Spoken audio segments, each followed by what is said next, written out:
Fine. I'll do another paper. Get off my ass. Like, you're like my mother. Come on. I'll do another past paper. Just relax.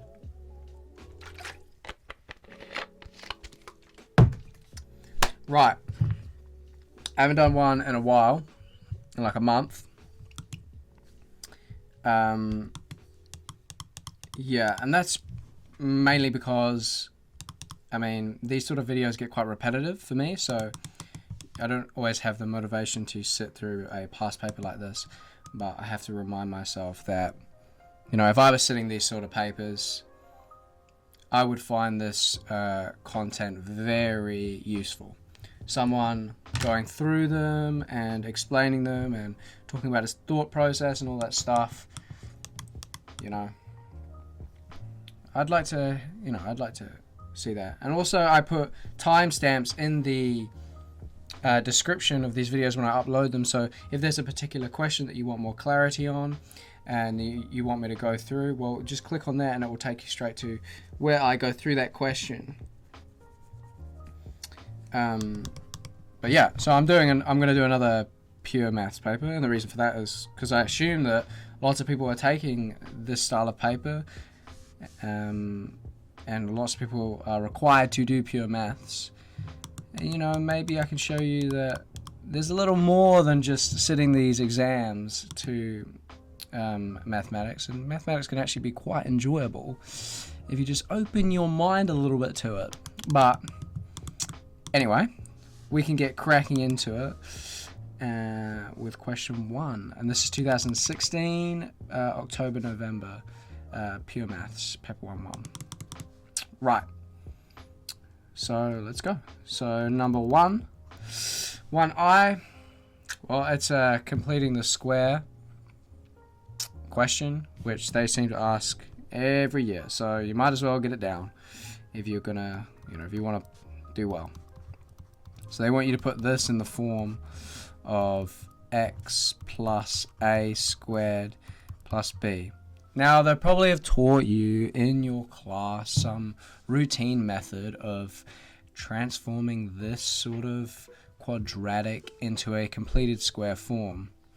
And that's fine, but you've got to make sure, just like anything that you learn in mathematics, to get the benefits out of anything that you learn, especially in something like mathematics, is you've got to understand what you're doing. Don't just follow a routine blindly. I'll just say that, because that's where you get the real intuition to what you're actually doing. I mean, so I just would go something like this first, because I chose 3, because I know that when I expand this out, I'm going to get x plus 3 times x plus 3, just to be super pedantic, is x squared plus 6x plus 9. And then I know to get to this, from this to what I want, I just have to minus 7. So I'll just say this is, minus 7. Keep it valid, is plus 6x plus 2. What? Plus 2. Right, so my completed square form is just this. That's it. So my A is 3 and my B is minus 7. And now they might have some particular way for you to do it, where you've got to half this number and then minus the square of the half of that number, or something like this. But look, I mean, this makes sense, so just do it like that. Just do it how it makes sense to you is more important than following some routine, unless the routine makes complete sense to you. So then we've got to express it. Oh wait, we've got to find the set of values for x. Yeah, so we've got to find the set of values for x for which this is true, right? And we know that we can write this like this now in this completed square form, which makes it a lot easier to solve this, which then gives us this. So take across 16. Now in this situation, I mean, you just have to, again, you have to think about it. It's asking you what values for x, what range of values for x can we put in here in order for this to be greater than 16. Now I think the way that you're supposed to do it, again, is by saying, well, this means that you're going to have minus x plus 3 is greater than 4, and x plus 3 is greater than minus 4 is greater than 4. I think that's how you're supposed to do it. Because like if you have x squared is greater than 1, well then that's the same as saying that minus x is greater than 1 and x is greater than 1. Right? Because minus, if you plug, minus x is going to be greater than 1 and x, because this takes away the negative. When you square a negative and a negative, it gives you a positive. I mean, why is that? That's pretty weird, right? But what even is a negative, like, to be honest? But fuck. Anyway, sorry. So yeah, so that's basically what you do. So you'd say, or you could just think about it. So you could do that and then solve it, or you could just think about it and say, well, when I plug in 1, when I plug in 1 here, well, that's going to give me 16, so x equals 1.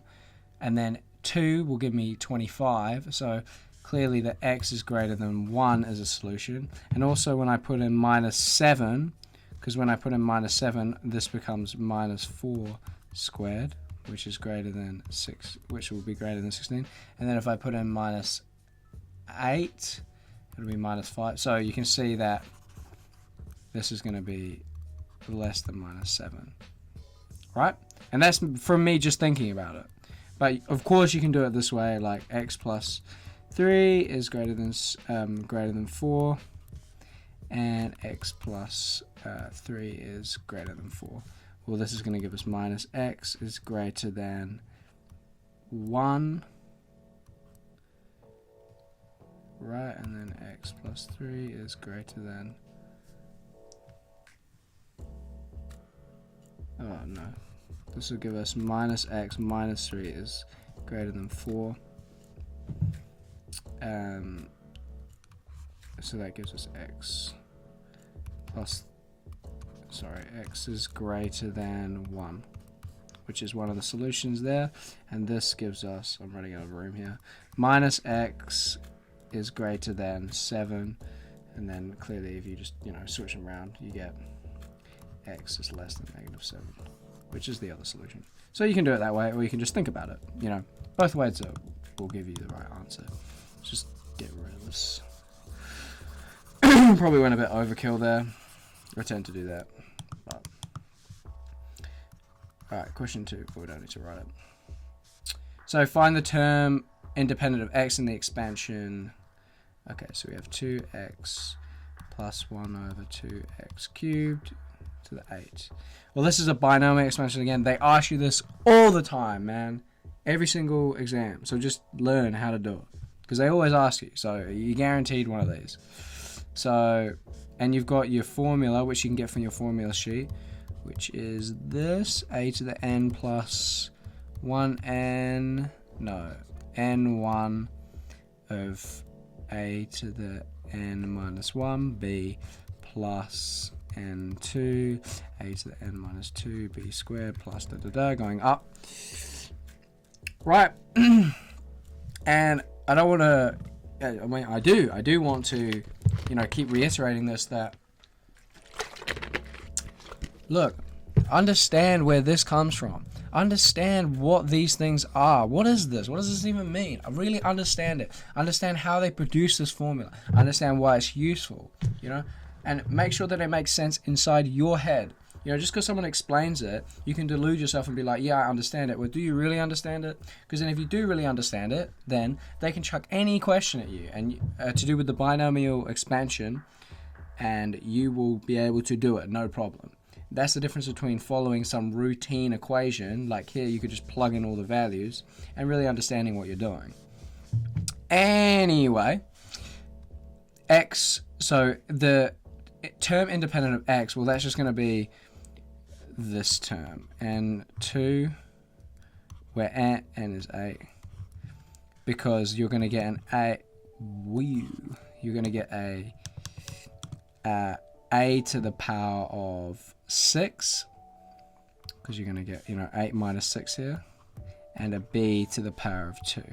And our a is just this, and our b is that. And the reason that is this term is because you can see that we're going to get then an x to the 6 on the numerator and a x to the 6 on the denominator, and they're just going to cancel out. So this gives us 8 to the 2, 8 bit 2, and 2x to the 6 times 1 over 2x cubed to the, squared.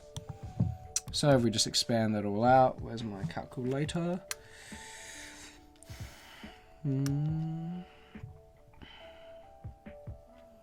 C2, so that's 28 multiplied by 2 to the power of 6, which is 64 x squared, 64x to the 6 over 4x to the 6, and that's going to give us, divided by 4 times 28, so it gives us 448. So your answer is 448. Cool. So that's the term independent x in this expansion of this. Right.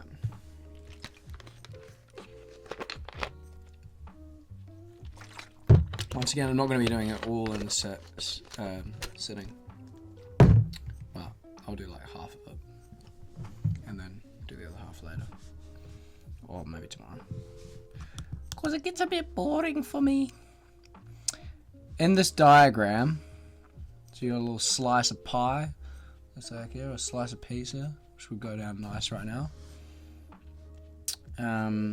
Okay, you've got, so this is just going to involve your, what is it? Arc length formula, which is r theta, and your area of a sector, which is, I don't remember. Where is it? Here. So area of a sector, half r squared theta. Again, if there's anything I actually really want you to get out of these videos or watching me in general is, dude, you gotta know where this comes from. You gotta understand where that comes from, and you've also got to understand it's also got to make sense to you. Otherwise, you're just like a robot, just feeding numbers into things.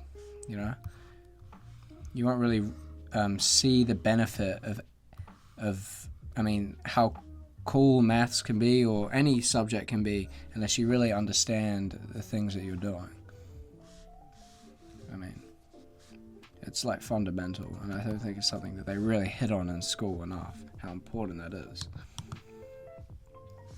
Anyway, so find the value of theta. And we're given that the perimeter of the shaded, so this perimeter here is 4.4. So we can say that, look, this length here is going to be r theta, which is that alpha, and this length here is going to be, well, this is 2r, so it's just going to be 2r times alpha. And so the length of the perimeter of the shaded region is just r plus these two, so r plus r plus r alpha plus 2r alpha, which gives us 2r plus 3r alpha. Yep. And we're given that this is, the length of this perimeter is 4.4r, so that equals 4.4r. So therefore, we can cancel the r's here, so we just divide through by r, that gets rid of all of those. So we have 2 plus 3 alpha equals 4.4. So we got 3 alpha equals 2.4. So then, therefore, our alpha, which is our angle, is going to be 2.4 divided by 3, which is 0.8. So it's going to be 0.8 radians. That's your answer. Cool. It is given that the area of the shaded region is 30 centimeters squared. Find the value of R. Well, we have our angle now, and we have a formula that can work out areas of sectors. And the area of the shaded region is just going to be the area of this big sector minus the area of the small sector. So we can say the area of the shaded region is the area of the big sector minus the area of the small sector. And we can just work them out individually.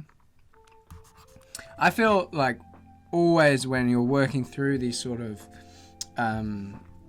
examples and questions, is it helps to just really break it down, you know, be real detailed, because then you don't make any silly mistakes. So you know, this is a bit overkill, but it's just like, you know, the area of the big one is going to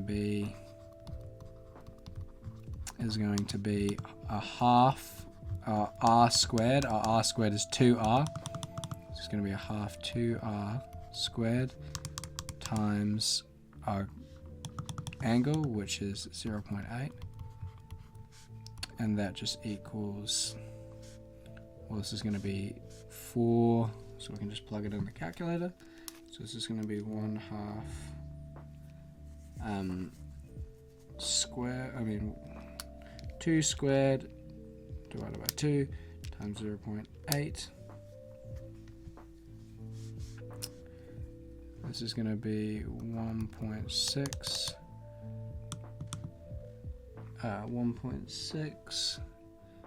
r squared, and the area of the small one is going to be a half r squared times 0.8, which equals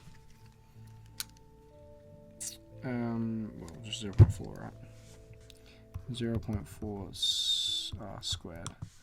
So therefore the area of the shaded region equals this minus this, which is just 1.2 r squared, and that equals, given in the question, is 30 centimeters squared. So we'll just say 30. So r squared equals 30 divided by 1.2, and then the square root of that is 5. So your answer, so this is 25, and then your r is equal to 5 centimeters. So that's the length of your r. Cool, I hope that makes sense. You know, just taking it step by step to, you know, that's what a lot of maths is about, is, you know, making logical steps. You know, this follows this, that follows that, you know, it's all very logical. And you build that up through understanding of what you're doing and where things come from and how and why these logical statements hold line to line. Okay, question 4. C is the midpoint of a line joining A and B. Okay, so we have some point A, and it's at 14, -7. This is just for, you know, this is not a real representation. I'm just getting a picture of what's going on. That's another good thing when it comes to answering questions. Get a visual picture of what is going on within the question. So the midpoint of this line here is C. The line through C, perpendicular to AB. So we've got a line through here, which is perpendicular, so it's at a 90-degree angle from AB. Crosses the y-axis at D. So we'll just say this is where it crosses the y-axis at D. Okay, so I find the equation CD. Give your answer in the form y equals mx plus c. Well, for finding an equation of a straight line, we're going to need a point and a point on that line and a gradient, and the gradient of that line. So I know that C is going to lie on the line, so the midpoint of this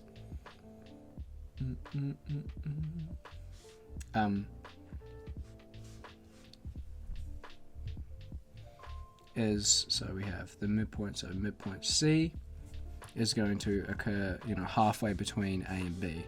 So we'll just say point C occurs at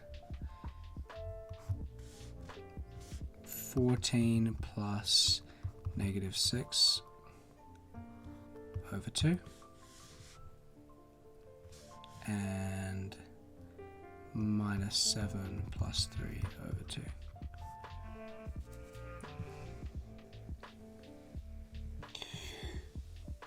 Oh my god. Okay. I'm pretty tired. Alright, and that makes sense, right? So we're plussing the x1 and the x2 together, and then the y1 and the y2 together, and then you're halving it. You're having 2 points, and you want the halfway point between it, where you just add the x height and the y heights and the x length, x widths, or whatever you want to call it, and then you divide it by 2, and that gets you exactly halfway way between the two. I hope that makes sense. And again, if it doesn't, go away and look. Why is this?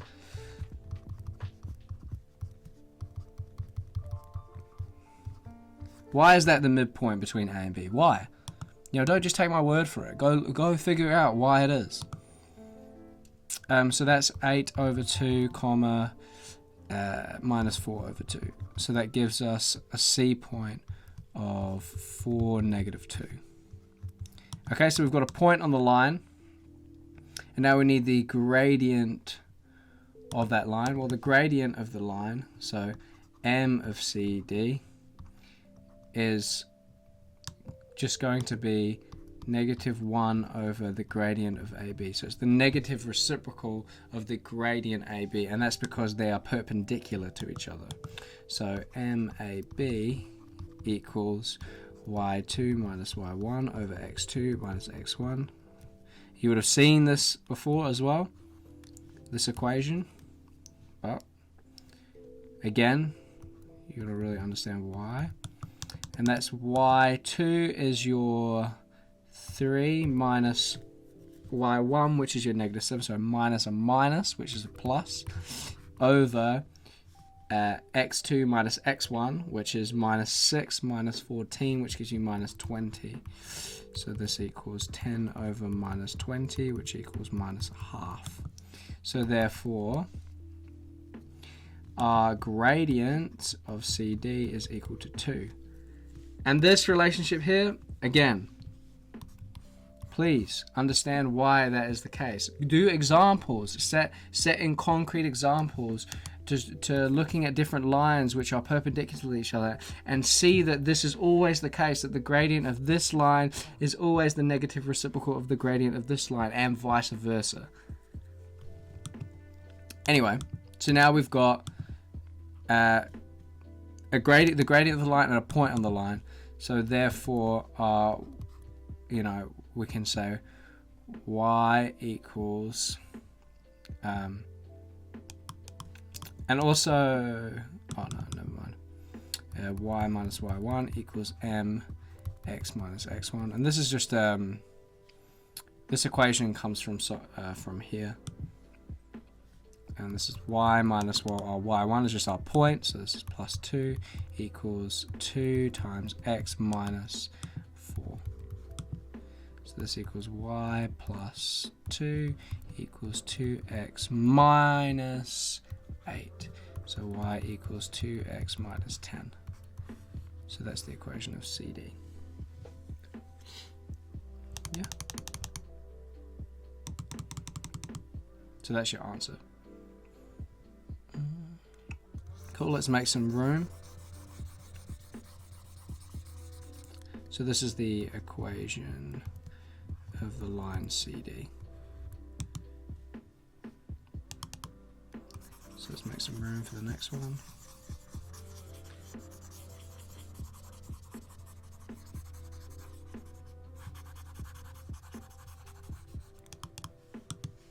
So y of CD equals 2x minus 10. II. Find the distance AD. So the distance from A and D. So we know that, well, to find the distance, we need points A and D. That's essential. So, well, point A is at 14, -7. Because our distance equation is, you know, our length AD is going to equal to the square root of x2 minus x1 squared plus y2 minus y1 squared. I wonder if they give you that.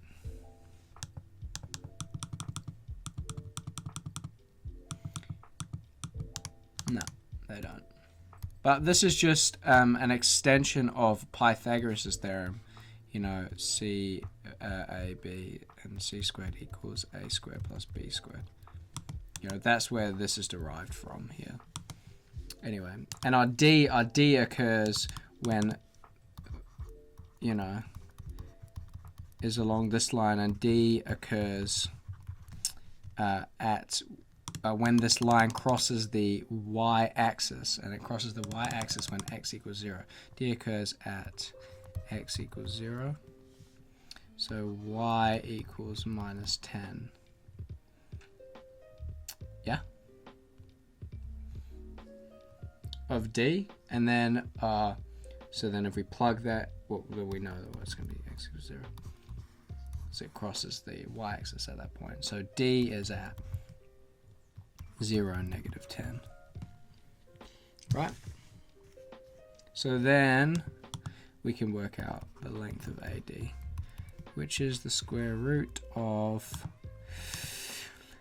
x2, which is 0, minus x1, which is, remember this is just our x2, y2, and our x1, y1.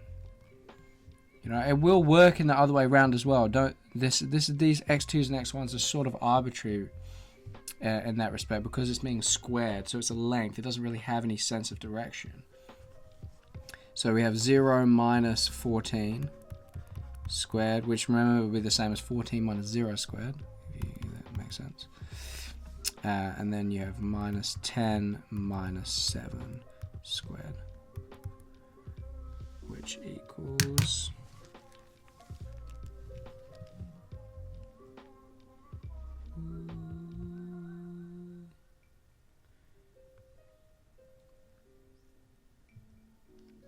0 minus 14 squared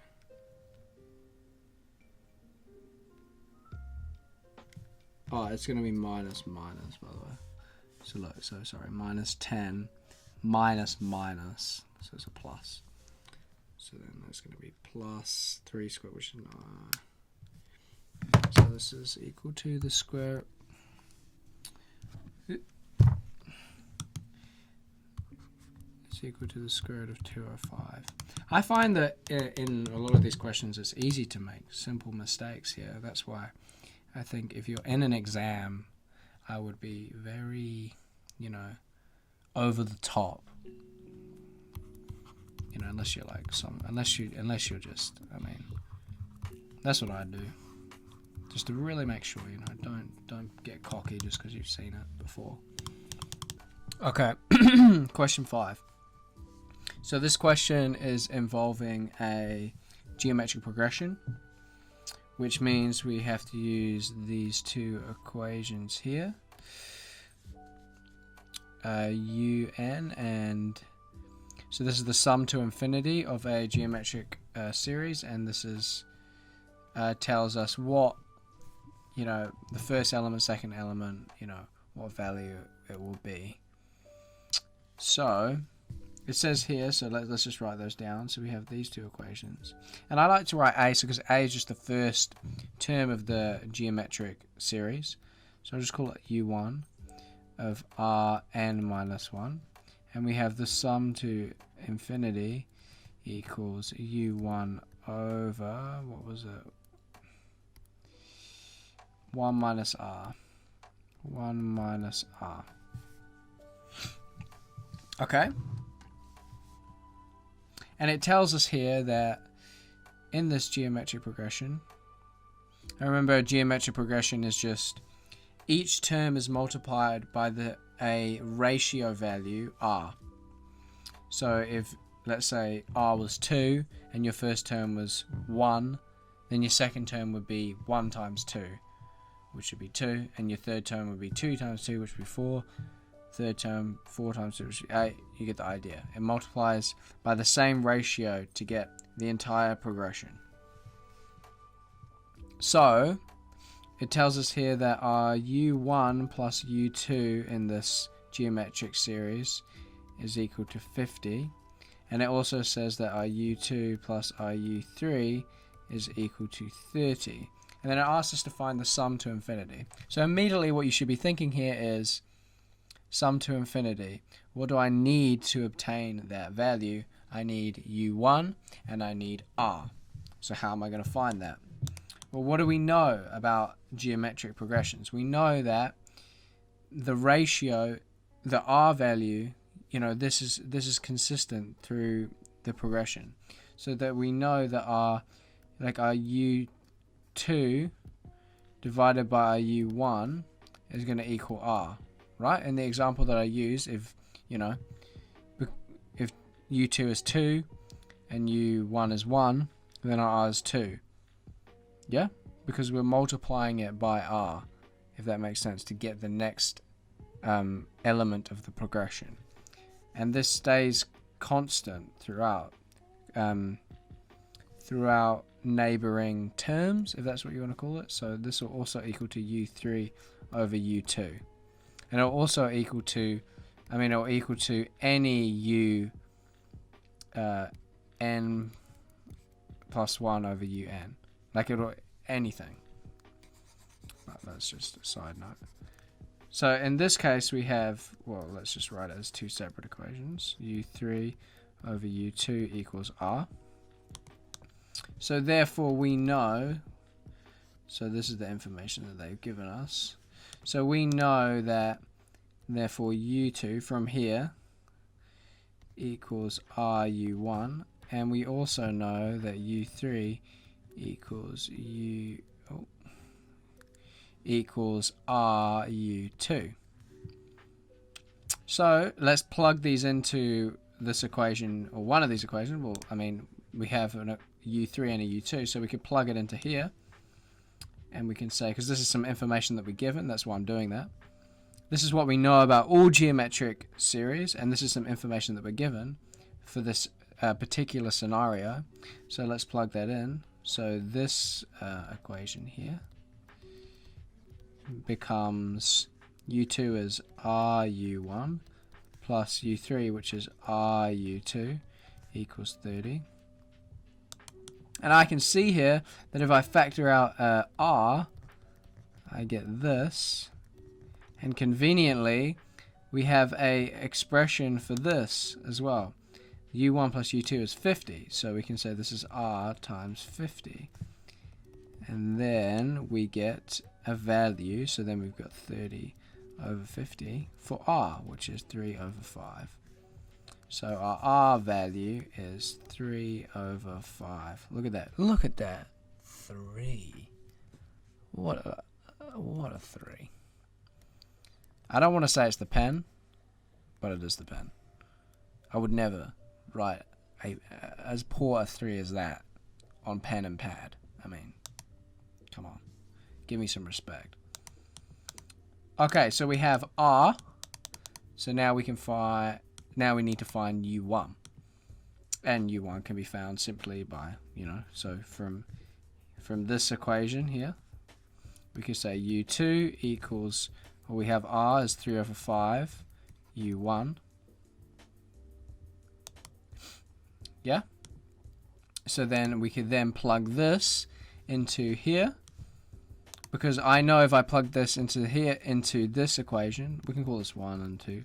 If I know that if I plug this into equation 1, I'm going to get 3 over 5 u1 plus u1. And that's why I'm plugging it in, because then those are going to merge together, and I'm going to get an expression in terms of just of u1. So when I substitute that in, I get u1 plus 3 over 5 u1 equals 50. And that will equal, where's my calculator? So 1 plus 3 over 5 is 1.6 u1, which equals 50. And therefore, our u1 equals 50 divided by 1.6, which is 31.25. 31.25. So, therefore, finally, our sum to infinity of this expression, which is kind of cool to think that, you know, this is going to converge to something. So, you know, if we sum up, I mean, infinity, the idea of infinity is a crazy idea, and I would really urge you to actually think about that, making sure that, you know, your brain doesn't explode or anything like that. But this is saying that, you know, because, okay, so now basically, sorry, I'm substituting u1 and r into this equation here to get our sum to infinity. So it's 31.25 over 1 minus 3 over 5. 1 minus 3 over 5. So then you just plug that into your calculator. 31.25 divided by answer. So I got 78.125. 78.125. So a very sort of weird idea here is that, well, look, mathematics, this equation here, you know, is telling us that, you know, if we sum up all of these numbers of this sequence, it will eventually converge or come to a single number, and that single number is 78.125.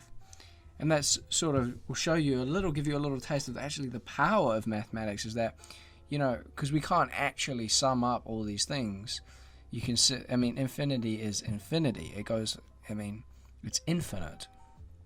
So you can't actually sit there for an infinite amount of time and sum these up. Not even a computer can do it, you know, and yet we can still have a solution in a sense, which is very, I mean, it's pretty incredible, to be honest. Anyway, right, let's move on. Question 6. So show that cos, and remember this just means, so cos 4 just is the same as saying, you know, cos of x to the power of 4. It's just shorthand notation for that. Is equivalent to, you know, 3 equals 1 minus 2 sine squared x plus sine of 4x. So you have to use your identities, and the identities here you will need is the sine squared x plus cos squared x equals 1. Okay, and this is a pretty foundational trigonometric identity. It's a hard word to say. And you should really know, you know, understand this and where this comes from and all that shit that I always bang on about. So this tells us that cos squared of x equals 1 minus sine squared of x. So this thing is 1 minus sine squared of x squared. Right? Ooh. Yeah, I hope that, well, okay, I'll just do it step by step. I don't want to confuse anyone. Look, this is cos squared of x squared. That's the same thing. And that equals, from here, 1 minus sine squared of x squared, which equals 1 minus sine squared x times 1 minus sine squared x, which gives you 1 minus 2 sine squared 2 sine squared x plus sine to the 4x, which is, you know, you've shown it there, which is cos of 4x. So you've proved that identity there.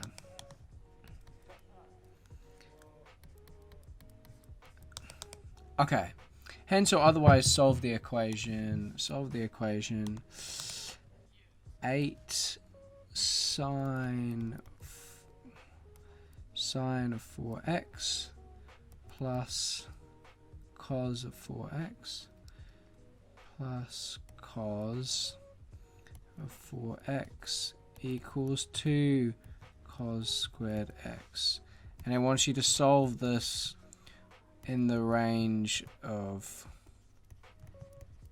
0 degrees to 360 degrees. Well, from our identity here, which we've just proved, is we know that, so this will become plus, well, this is this, so plus 1 minus 2 sine squared x plus sine 4x equals, and we can change this cos because I can see that we're going to need it all in. I mean, I've got all sines here, so we can change this by using that previous identity again. And this gives us 9 sine 4x plus 1 equals 2 minus 2 sine squared x, which gives us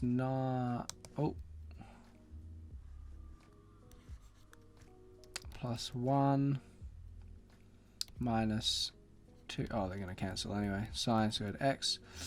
This gives us sine 4x. Take the two of them, minus 1 equals 0. And remember, these will just cancel. So you're going to get, therefore, you're going to get sine to the 4x equals 1 over 9. Cool.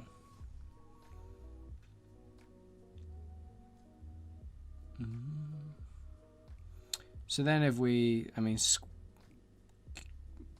you could just, so therefore you can say, well then sine squared of x equals 1 over 3. And then sine of x equals 1 over the square root of 3. And then you can just simply solve for x. So if x equals the inverse of sine of 1 over the square root of 3, which gives us shift sine 1 over the square root of 3, which is 35.26 degrees, which is 35.26 degrees. And the other one is negative, the inverse of minus 1 over the square root of 3. If you plug that into your calculator, sine of negative 1 over the square root of 3, it's going to be minus 35.26. So this is minus 35.26. But that is the same as saying 360 minus 35.26. So remember that. So this equals minus 35.26 degrees. But that is the same as saying 324. Well, let's write it out. 360 degrees minus 35. That might look confusing. Look, this is just because of this. A negative angle is the same. Like if you look at a circle, and you say, well, this is the positive direction and this is the negative direction. A negative angle. So let's say this is 35.26 degrees negative. Well, that's the same as this angle here, which is would be 324.74 degrees. Yeah, they're equivalent. If that doesn't make sense, you should really try and understand that. So this is just equal to 324.74 degrees. And look, really my goal with these sort of videos is not to go in depth about every single thing that I do and every single concept and things that you learn in your courses, but to really, just go through the questions, but to enforce in your mind that it's very important for you to go away and ensure that you understand, these ideas yourself. And this is two of the solutions. But if you actually look at it says between, it wants all the solutions, because remember, sine graphs, they oscillate. So there's multiple solutions for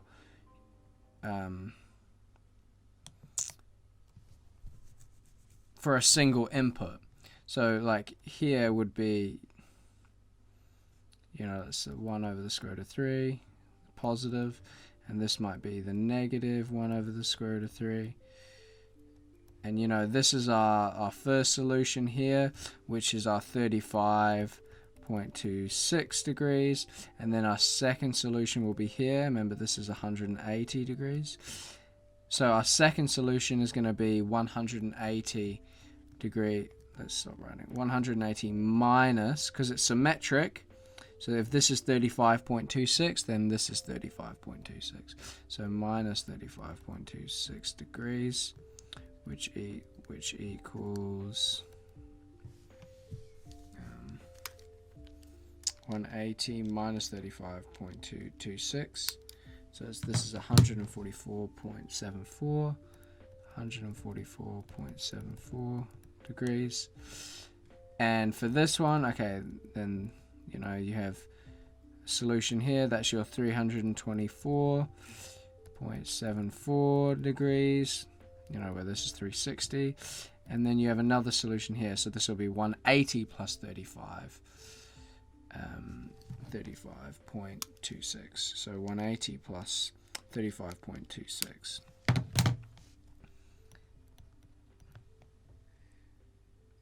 Which is 115.26 degrees.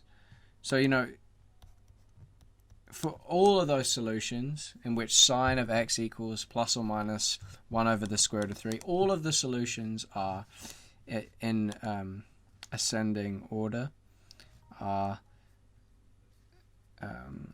35.26 degrees, 144.74 degrees, 215.26 degrees, and 324.74 degrees. Okay, so that's all of the solutions. Right.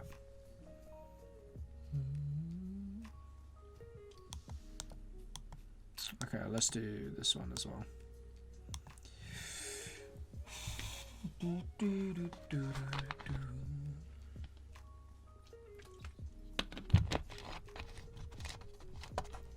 So this is going to be to do with integration.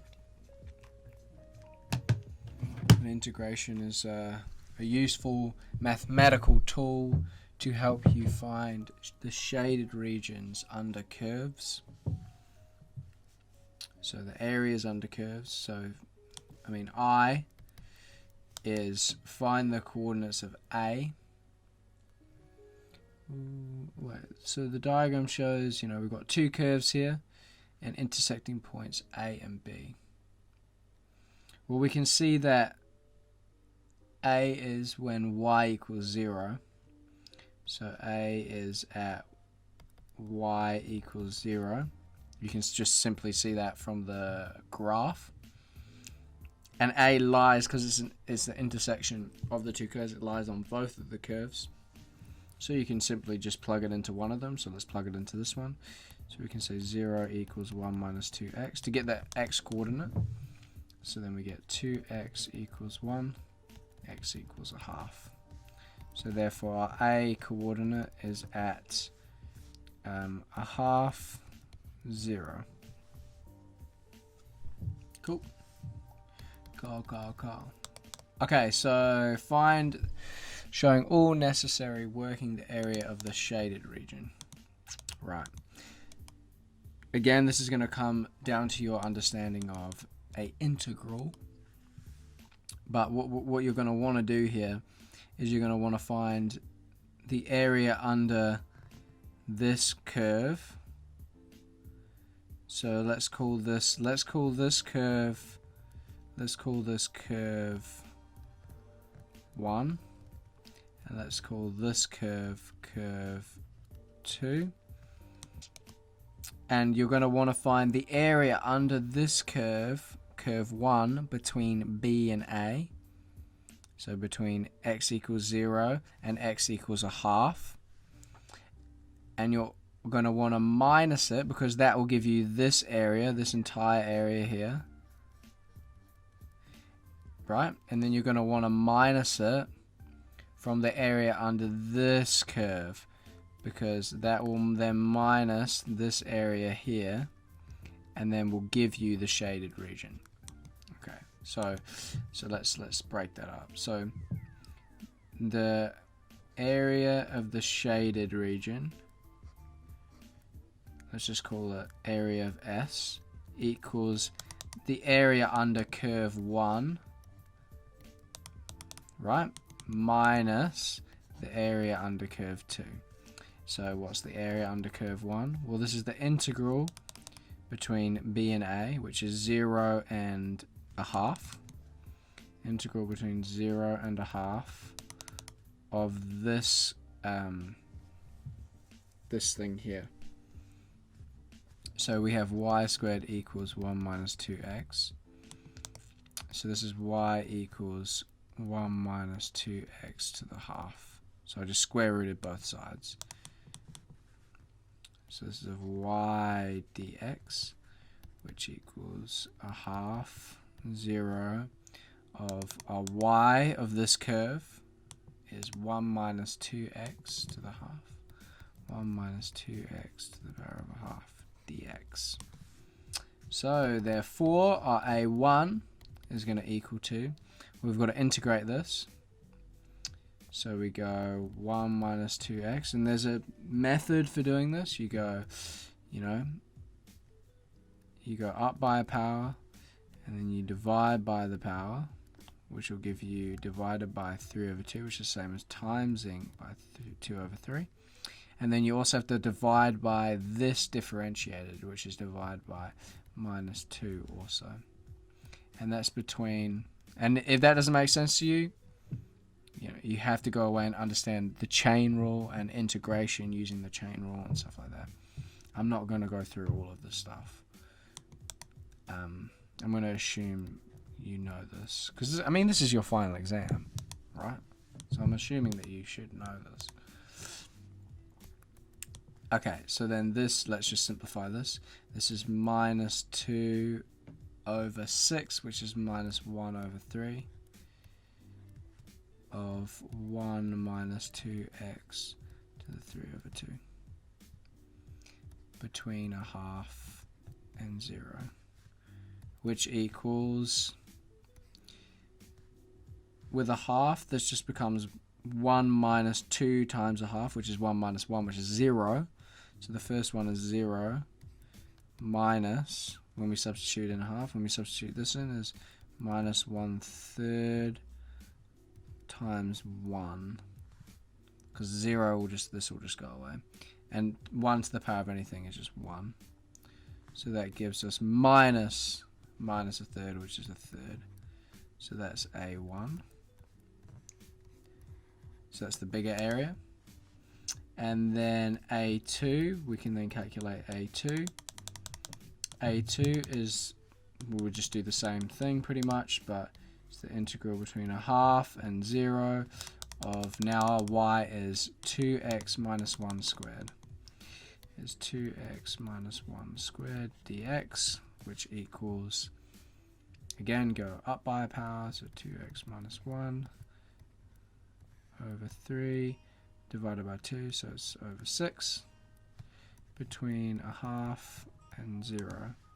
So therefore A2 equals, you're going to get 1 minus 0 minus 1/6. So it's going to be minus 1/6, which equals a sixth. So therefore our shaded region is A1 minus A2, which equals 1/3 minus 1/6, which equals 1/6. So therefore our answer is 1/6. Question 8. So we've got two functions here. We've got, let's just write those down to start off. So we've got f of x equals, just get this pad nice and, we have f of x equals 4 over x minus 2, and this is for x is greater than 0. So that's our domain for this function. And we have g of x equals 4 over 5x plus 2. And that's for x is greater than or the same as 0.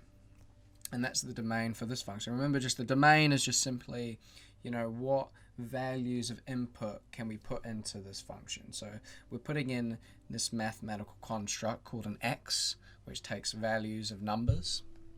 And that has a range of values in which we can put in. And that range of values is x greater than 0 and x greater than or equal to 0 for these two functions respectively. You know, so it's positive, including 0, and positive, not including 0. Okay, so I asks us to find and simplify an expression for f of gx and state the range of f of gx. So this is called a composite function. So it's called a composite function. And a composite function is just sort of the gelling of two functions. So what this really means is f is just sort of shorthand notation, and it means that what happens when we put g of x, the function g of x, into f of x. So, you know, instead of putting in, you can see here for f of x here, we're putting in x. Now let's see what happens if we put in g of x. So we're putting a function into a function. Well, let's just now replace, you know, our x, so we can take this step by step. Will be over g of x now, because it's g of x, minus 2. And that's just going to equal to 4 over, well, g of x is just this, 4 over 5x plus 2, minus 2. So therefore, if we just simplify that out a bit, we get this equals to, well, I can see the 4's are going to cancel, so it's just going to be 5x plus 2 minus 2, which gives us 5x. So our f of g of x is 5x. Now, what is the range of this new composite function? Well, first of all, what I'd say is, you know, in order to find the range, we have to first know the domain of this composite function. Remember, the range and the domain are interlinked. So the domain is, like I said before, the values in which we input into the function, and the range is the values that the function outputs. So we're inputting g of x, and that g of x itself as a function has a domain, x is greater than or equal to 0. So that means that this x here has a domain of x is greater than or equal to 0. Okay? And I think it's kind of lucky with the situation. I mean, if the domains of these were sort of different and stuff like that, but I mean, the two things that you really have to look at here is when you're looking at a composite function is you have to look at we say that the domain of the composite function is a sort of interception of the domain of this function and the domain of the g of x here, so the input function. So, I mean, without g of x as an input, we could say, well, the domain of this function is just simply from, you know, minus infinity to infinity. So x is, you know, x goes from minus infinity to infinity, because, you know, there's no restrictions here, unlike this one, which we can, you know, we can't put in 0 here. You know, we can put in whatever we want, but we have to remember that we had a restriction on g of x, and our restriction was that x has to be greater than or equal to 0. So that means, you know, that if we sort of merge those two together, well, we can say, well, you know, x is our domain range. Our domain is going to be x is greater than or equal to 0, and that goes all the way up to infinity, right? So I hope that makes sense.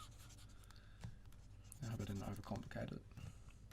So the domain of this composite function is going to be x is greater than or equal to 0. And therefore the range is then just simply going to be, well, if we say y equals f of g of x, well then if x is greater than or equal to 0, well, we can just, you can see here that then y is also going to be greater than or equal to 0. You know, 0 gives 0, 1 gives us, you know. So our range of this is, so our range is this. And I'd urge you to do maybe a more complex example there, where maybe the domains are a bit different, so you can really see how the domain of the individual f of x and g of x help create the domain of the composite function, and see how those two are sort of, you know, interconnected. Okay, II.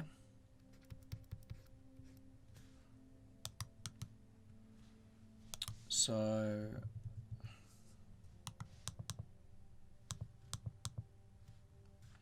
find an expression for the inverse of g of x and find the domain of that inverse. Well, we know first off that g of x equals 4 over 5x plus 2. 4 over 5x plus 2. And this is for the values of x is greater than or equal to 0. So when we're trying to find the inverse of a function, so this function takes in x values and gives out g of x values. So it comes in, does some shit to it, and then it gives out g of x. And our inverse function is actually going to do the complete opposite. It's going to take in g of x values. So whatever the values are given from this function, it's going to take that stuff in, and it's going to give back, well, the x values. So it's just going to do the opposite of what this does. So this takes in x, gives out g of x. The other one's going to take in g of x, give out x, in regards to this function. So, you know, the way you do that is, to make it easier, you can just say, well, y is equal to g of x. And then you can just say, well, y equals 4 over 5x plus 2. So, therefore, now we want to get the inverse, so we need to get x as the subject of the equation. So we could say y times 5x plus 2 equals 4. And then we can just say that, well, then 5x plus 2 equals 4 over y. And then x plus, then 5x equals 4 over y. And remember, this y is just g of x, so let's just, maybe it's easier to think of it like that. Minus 2, and therefore finally our x equals 4 over g of x minus 2, all divided by 5. Okay, so you can see, so, and then, no, look, now what we do is we just say that then a new function is called the inverse of g of x, and that equals 4 over x minus 2 over 5. So depending on the way you're looking at it, now you can see that, look, this inverse of g of x, this function, was the same as the x here, but we've just made that x the subject, and the x here is the same as the g of x here.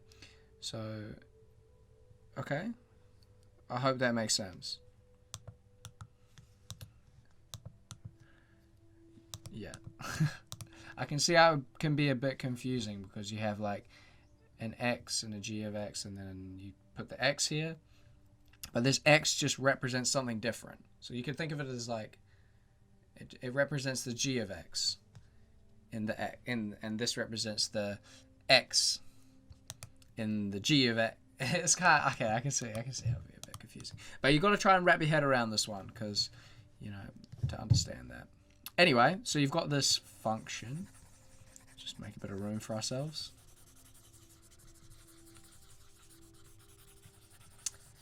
Rubbing stuff out. Rubby-dee-rub. Okay, so we've got this function. And it also wanted us to find the domain of that function. Well, the domain of that function. Well, we know that for our g of x, our domain is x is greater than or equal to 0.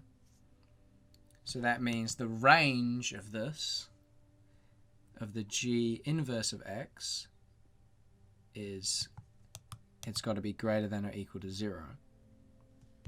Right? Because the domain of the function is the range of its inverse. Right? Because one's going from one thing to another, the other's going... You've got to wrap your head around that.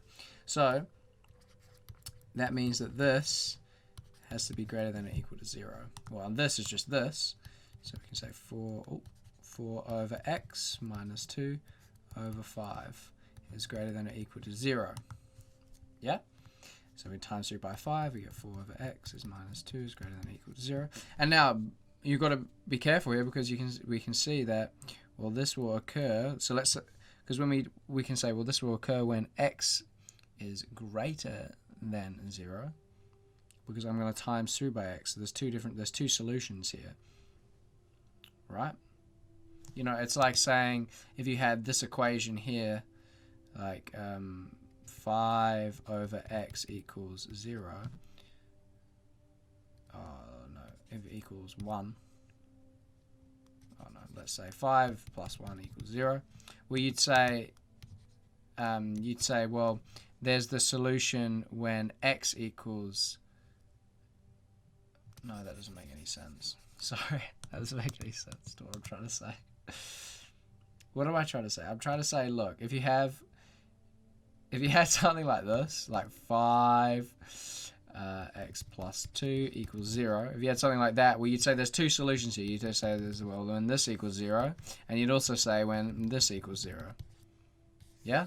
And it's the same thing going on here, is that, you know, when the x is great, this can occur when x is greater than 0, not greater than or equal to 0, because it can't be equal to 0 because, you know, you can't divide by 0. And also when 4 minus 2x is greater than or equal to 0. So just times through by x there. Right, so that's one of the solutions. And another one of the solutions is this. And that gives us this, 2x. So then that gives us x is less than or equal to 2. So overall, then, the domain of this is going to be between 0, not including 0, and so that's going to be the domain of, so this is the domain of the inverse of g of x. I don't know if that was a little confusing, but yeah, I was just trying to hit home on the understanding of, because you can just go through the process of like, oh, I put in y and then I change y for x and that's the inverse, but I mean, understanding it is important as well. Anyway, 9. The diagrams, we've got a nice juicy little cuboid here. Got some arrows pointing in random directions and lengths and all this crazy stuff going on. We got A, B, C's, F's, X's. It's all going on here. But don't be afraid. We will destroy this question. So find the possible values of P such that the angle OPX equals 90 degrees. So as OPX, so this angle here, this little angle, find the possible values of P, and P is this length here, dP, such that the angle OPX is 90 degrees. Well, you remember that equation, the cosine equation between two, so let's say for this situation, to use it, if we say theta, and this is the theta of our OPX, that is going to equal to, well, it's going to equal to PX, so it's going to equal to PO. So you should have learned this equation. PO, no, not the magnitude. It's the dot product of PO with PX divided by the length of OP. Oh no, PO, not OP. Direction matters with vectors. PO times PX. Okay, so we want to know P values such that, you know, this is 90. Well, when this is 90, just as a side note, when this is 90, when cos of our angle is cos of 90, well, if you just think about it, you know, your cos of 90 is just 0. Yeah? I mean, you can just put that on your calculator, or you can just think about it, you know, if you just type in cos of 90, you're going to get 0. If you just think about it visually. So that means, and therefore this is going to be 0 as well. So we're going to get, so PO dot PX M over PO PX equals 0, and then we just times both sides by this, and that, well, that's just going to disappear.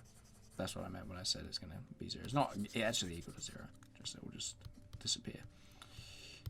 So we have to find where this thing holds. So let's find these individually. So PO, handwriting's terrible. PO is going to be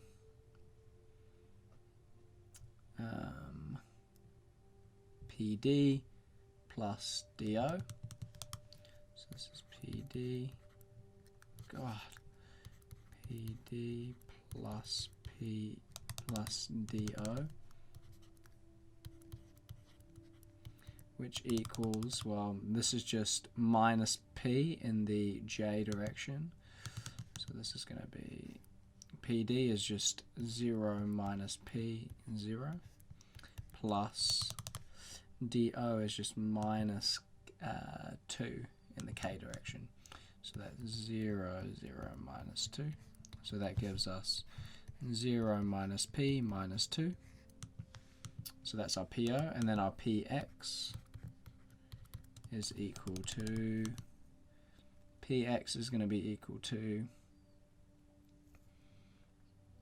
well, we can go like that way, I guess. Is there a better way to do it? So this plus this plus this plus this. So it's going to be, I don't really want to write that out, so I'm just going to do it in vector notation. So it's going to be 0 minus P 0 plus 0, 0, 2 minus 2 plus 4 in the I direction, 4, 0, 0 plus then 5 in the J direction. So plus 0, 5, 0. So that's going to come to 4, 5 minus p, and minus 2. So then the dot product of those is px equals the dot product of these two things, minus 2 dotted with 4, 5 minus p minus 2, which equals, that's just 0, then minus p times 5 minus p, plus 4, right? Because it's just minus 2, no, minus 2, and that equals 0. So we're going to get, p squared minus 5p plus 4 equals 0. So then we've got to factorize that. So we're going to get a minus 1 and a minus 4. So I'm just thinking what is it? Is what times is into this, which pluses into that. Well, it's just going to be p minus 1 times p minus 4. So therefore we get two solutions, p equals 1 or p equals 4.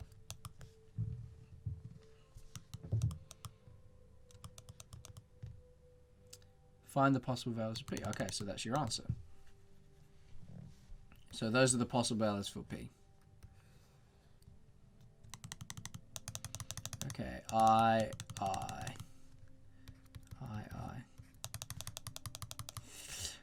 For the case where p equals 9, find the unit vector xp.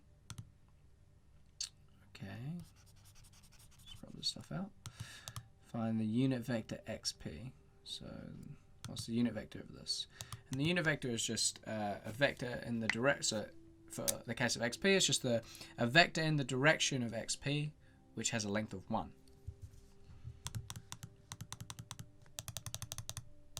So for xp, I mean, we can just go through it again if you want. Xp is just going to be equal to, well, it's going to equal to minus 5 in the j direction. So 0 minus 5, 0, plus minus 4 in the I direction, plus 2 in the k direction. So plus minus 4, 0, 0, right? Yep. And then in the k direction, so plus 0, 0, 2, and then, well, plus p, but in this situation p is 9, so it's plus 9 in the j direction. So plus 0, 9, 0. And that equals minus 4.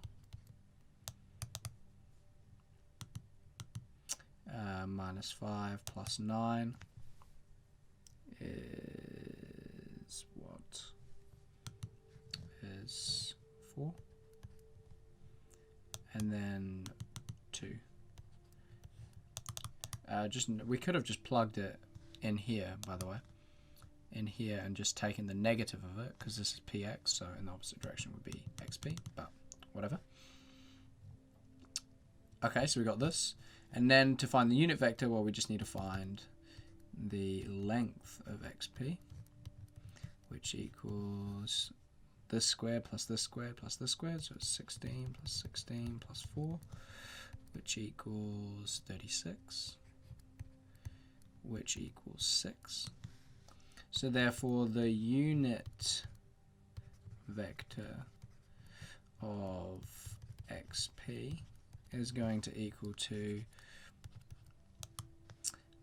xp divided, so it's just, well, let's just be, is going to be xp divided by the length of xp, which equals 1 over 6 of minus 4, 4, 2. Okay? So that's the xp with a length of 1. Okay. Okay, I. What's the time?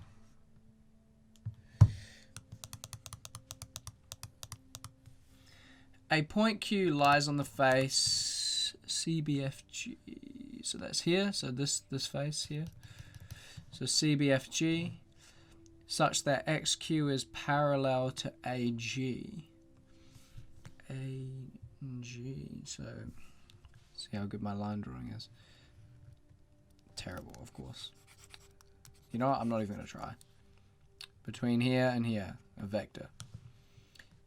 It's parallel to such that XQ. So there's some point on here, Q. And it goes from X to the face. And it's parallel, so probably look, you know, something like this. Is parallel to AG. Find XQ. Okay. Well, first of all, let's find AG. That's surely got to be helpful. AG is going to equal to, I'm not going to write this one out. AG is going to equal to 15 in the J direction. So 15J plus 2K minus 4I. So it's going to be minus 4, 15, 2. Right? Just make sure. Because this is, remember this is the length of 2. This is the length of 4. And this is 5 and 10. So it's AG is just AB plus BF plus FG, which is minus 4, 15, 2. So this is minus 4, 15, 2.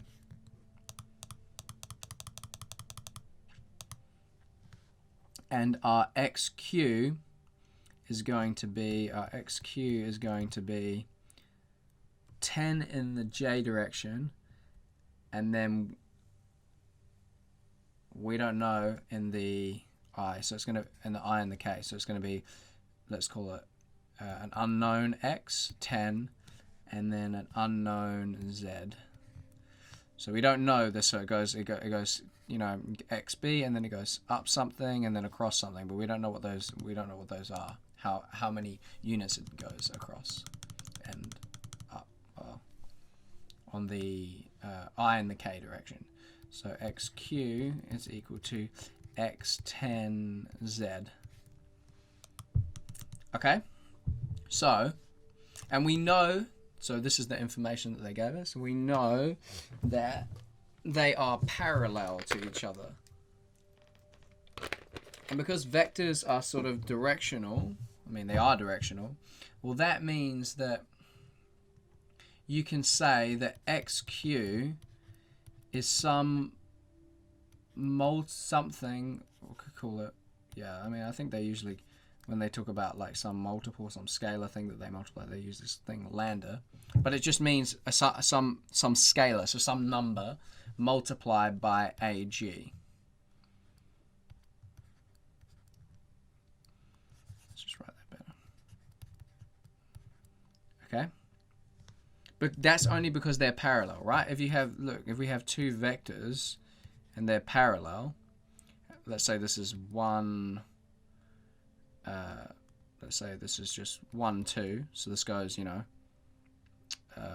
across 1, up 2, it's 1, 2, and this goes, and this one goes 2, 4, goes across 2, up 1, up 4, yeah? You can just factor out a 2, so it's 1, 2, and this, you know, oh, sorry, that means that we can say our 2, 4 is just, our 2, 4 is just a 2 taken out 1, 2, right? So it's the same thing, it's just a multiple of it, and that's because they're in the same direction, but you know, they might be, one might be bigger or smaller. So that means that, let's look, now we can just plug our things in. We can say that x, which we don't know, 10z, equals some lambda times minus 4, 15, 2. Well, that means we just look at it, one of the rows, we can say, well, 10 equals 15 lambda. So then our lambda equals 2 over 3. So therefore, we're going to get x10z equals 2 over 3 minus 415 minus 415 2. So and remember this is just xq. So therefore our xq is equal to, well, 2 over 3 times minus 4. 2 over 3 times minus 4 is minus 8 over 3. Minus 8 over 3.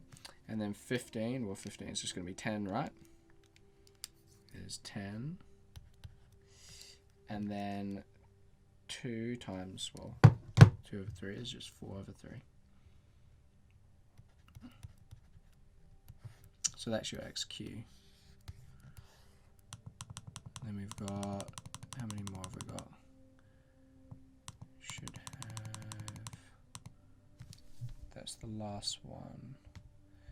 Okay, so number 10. So given the equation, so given that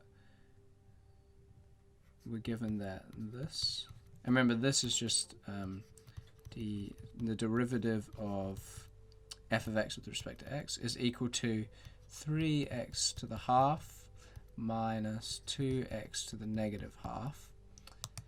The point A is the only point on the curve at which the gradient is -1. So this, the gradient, remember, so this is the gradient function, so it describes the gradient of f of x at any x point. So find the x coordinate of A. Okay, well that's just simply, well the gradient, so what's, oh, not -1. When this equals -1. So that's, will find us, if we solve this equation, that'll give us the x coordinate of when the gradient of the curve f of x is -1. So, and that equals 3x to the half minus 2x to the half. And we just write it like this, 2 over x to the half. Okay. If we times through by x to the half, we get, so we get minus x to the half equals 3x, well x to the half times x to the half is going to give you just x, yeah, minus 2. So therefore we can say 3x minus plus x to the half minus 2 equals 0, and we just take it over. So then what we do is we can use a sort of dummy variable to make it, because this is an actual quadratic. So if we just said like x to the half equals u, or whatever you want, then I mean x is going to equal to u squared, right? Yes, because, okay, just make sure that that's clear, because x to the half squared equals x, right? And that equals u squared, see, because this is u. So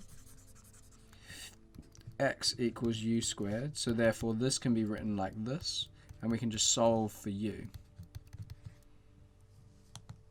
Right, and we can just, you know, I mean, we could use the quadratic formula.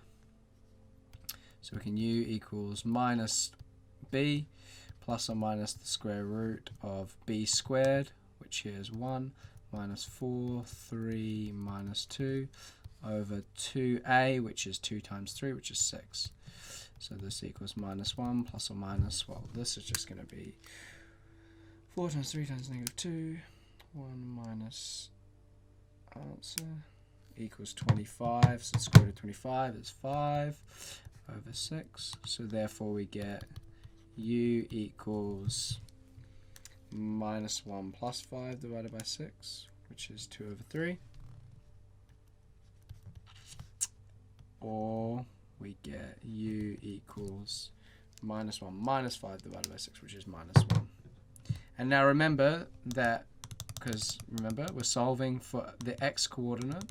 So this means that x to the half equals 2 over 3, and x to the half equals minus 1. Well, I mean, okay, remember that x to the half is just the same as square root. This is clearly not possible, right? Because you can't get, I mean, right, you can't put in negative, like a negative in here will give you, I mean, it'll just be undefined, doesn't work. So there's no way, there's no x value you could put in here to get negative 1. So this is just no go. But this one works. So then you can say x equals 4 over 9. So that is the x coordinate of A. So this is x coord of A. And A is the point, and let's write it out, and A is the point on f of x in which the gradient of f of x is negative 1. Okay? So at x equals 4 over 9, the gradient of f of x is negative 1. Okay, given that the curve also passes through the point 4, 10, find the y coordinate of A, giving your answer as a fraction. Okay, so the curve also passes through. So the curve always passes through the point, what was it, 4, 10? 4, 10. Find the y coordinate of A. Okay, so then we want to find y coord of A. So we have the x coordinate of A, now we need to find the y coordinate of A. So if we had, so immediately I'm like, well, okay, well if we had f of x, if we had this, we don't know what it is. We have the first derivative of f of x. We don't. If we knew that, then we could just plug in x and find our y coordinate of A. Yeah. So let's find f of x. We know that f, the first derivative. Let's write it like this. I prefer writing it like this in this notation. We know this is equal to 3x to the half minus 2x to the negative half. 3x to the half minus 2x to the negative half. Right, so let's find f of x. Well, so df of x is going to equal to 3x to the half minus 2x to the minus half dx. And then if we integrate both sides, we get f of x equals 3x, so we go up by a power, so that means that we go to 3 over 2, divide by the power, 3 over 2, minus 2x, go up by a power, and then we divide by the power, and then plus c. So you have to remember that plus c, and I've gone through that many times why there's a plus c there. So f of x equals then, well, this is just going to become, the 3's will cancel, so we just get a 2x to the 3 over 2 here, minus a 4x to the half plus c. Okay? And then we need to, we can figure out c because we have a point on this curve, 4, 10. So therefore 10 equals 2 to the 4, 3 over 2. So I'm just plugging in this point so I can find c to the half plus c. So if we just work those things out, we get 4 to the power of 3 over 2 times 2 is 16. So this equals 16 minus, well, it's just 2 times 8, so it's 8. plus c is 10. So you get 10 equals 8 plus c. So therefore c equals 2. So now we have our equation of f of x, which is 2x to the 3 over 2 minus 4x to the half plus 2. So that's our f of x. So now, finally, we can find our y coordinate of c. So of A. So our x coordinate of A is 4 over 9. So therefore, our y coordinate of A is going to equal to 2 times 4 over 9 to the 3 over 2 minus 4 times 4 over 9 to the half plus 2. So you just plug that into your calculator. 4 over 9 to the power of 3 over 2 times 2. So this is 16 over 27 minus 4 over 9 to the power of 1 half times 4. So that's minus 8 over 9. Oh, 8 over 9 minus 2, plus 2. We just go, so then we go 16 over 27 minus 8 over 9 plus 2. Ooh, doo, doo. Doo, doo, doo, doo. 16 over 27. That's answer. So, wait. Calculator's being weird. 16. Just making sure that I did that right. 16 over 27. 8 over 9 plus 2.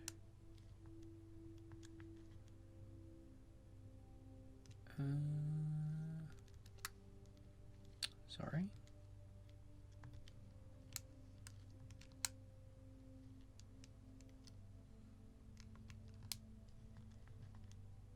Oh, it's 8 over 3, that's why. It's 8 over 3. I fucked up, mate. Mate, I fucked it right up.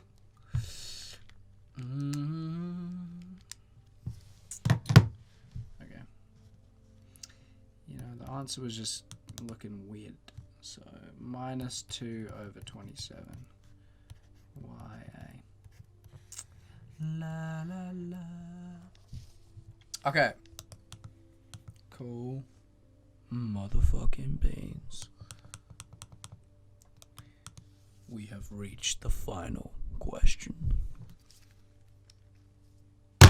And you know, if I was sitting in this exam, I would have got 100%. Maybe I would have like messed up a little bit. I would have got 100%, man. I would have just dropped fat bars in that exam. Would have walked out, you know, dick slinging like, what? Come on, get in there. Okay, question 11. I feel like I want a sip of water.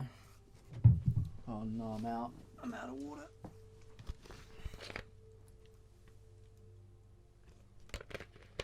I'm out of water. I was thinking for maybe future videos I could just like freestyle on the piano, record it, and then just put that in the background. Although this alpha music is quite nice, right? It's gets you in the zone, kind of mellows you out.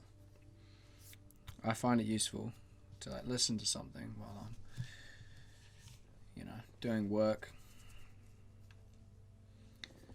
Right. Okay. Last question. Okay, we've got a curve. Wow, I mean, they never give you a curve.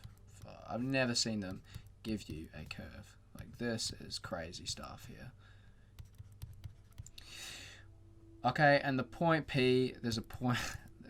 Another thing they never give you, a point on the curve. They just never give you this stuff. Like, I mean, I've never seen anything like this before. That just looks gross. Let's just write it nicer. Y equals 1 over x minus 1 minus 9 over x minus 5. I. Find the x-coordinate of the point where the normal to the curve at P intersects the x-axis. Find the x-coordinate of the point where the normal to the curve at P. Oh, okay. Alright, so you got, let's just say it looks like something like this. You got some point, let's just say it looks some shit like this. So it's your x, your y, and then you got some point P here. I want you to find the normal and like to that. The normal to this curve at P, and it wants you to find this point here. So what's the x of where that intercepts? So to do that, you're going to have to find, first of all, you're going to have to find the gradient at P. So what's m at P? And then you're going to have to find the negative reciprocal to get the normal to that gradient line. And then you have to find the line, the equation of this line, and then if you find the equation of that line, then you can find where it intercepts the x-axis, which will occur when y is equal to 0. Okay, so first of all, what I do is I write this in sort of exponent notation because I know I'm going to have to differentiate it. So minus 9x minus 5 to the negative 1. And if you want a good video on exponents, I'm pretty sure old boy Jacob, like 2-3 years ago, did a video on exponents. So maybe you should go check that out.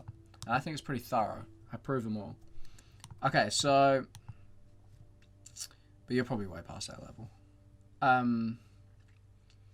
Okay, so then we just differentiate this because I wanted to find the gradient at P when x equals 3. So this is just, this is using the chain rule, which I highly encourage you to understand. But if you don't give a fuck and just want to pass, then just remember how to do it, I guess. So we times down, then we go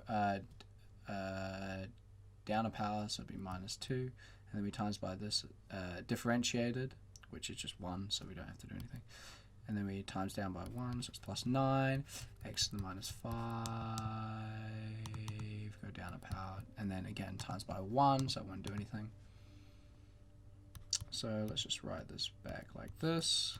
X minus 1. I think I've just been indoctrinated to just, write it where the exponents are just positive. Because it just looks so much better for me. Right. So then we want to find what the gradient is at P, and the x at x equals, well, P is 3. At P, x equals 3.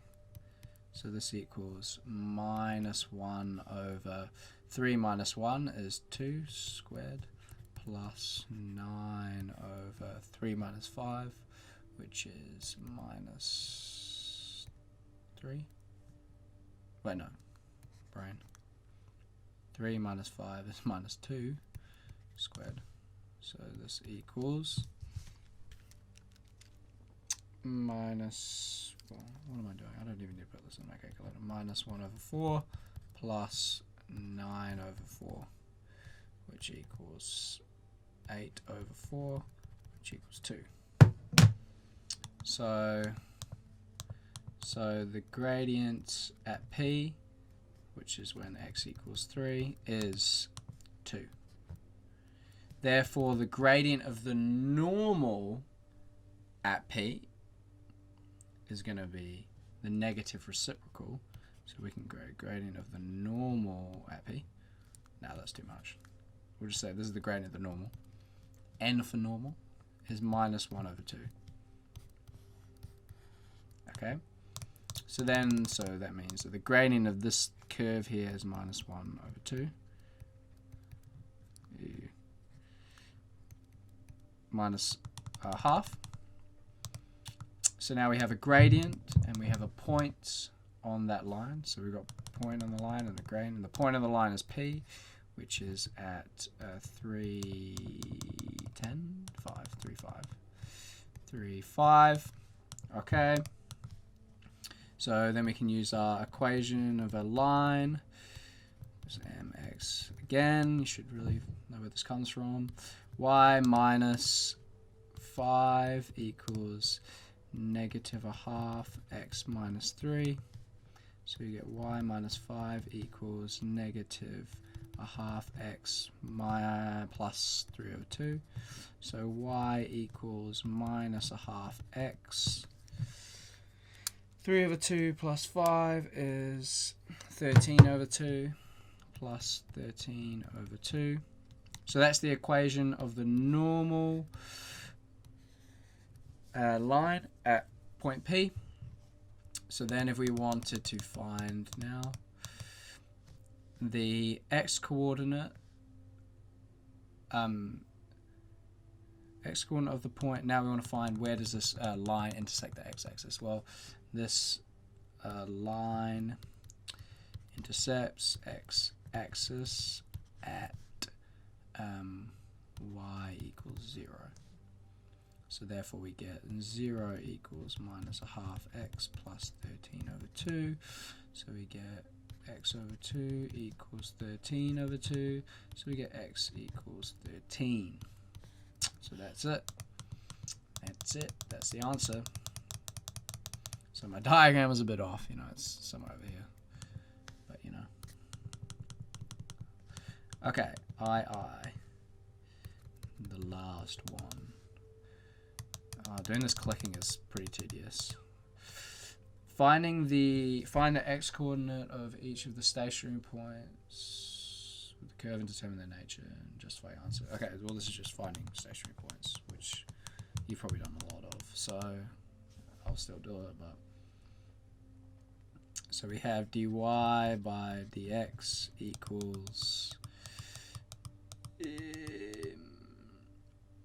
minus 1 over x minus 1 squared minus 1 over x minus 1 squared plus 9 over x minus 5 squared. Just double, triple, make sure. X minus 5, cool. Okay, and then define stationary points. Well, stationary points occur when dy by dx equals 0. And that is when, so then you'll have, this is when x minus 1 squared equals 9 over x minus 5 squared. Alright, I've just set that to equal to 0 and taken that over. So then we get x minus 5 squared equals 9x minus 1 squared. Then if we expand this out, oh god, you're going to get x squared minus 10x plus 25 equals 9x squared. 9 times, let's not get crazy, 9 times x squared minus 2x plus 1, which gives 9x squared minus 18x plus 9. And then let's take all this stuff over, so therefore we get 8x squared minus 8x, 25, 9 minus 25 is minus 16, brain, yep, equals 0, and we could just divide through by 8 here, so we get minus x minus 2 equals 0, then we get x minus 1, x plus 2, so we get x plus 1 and x minus 2 equals 0. Right?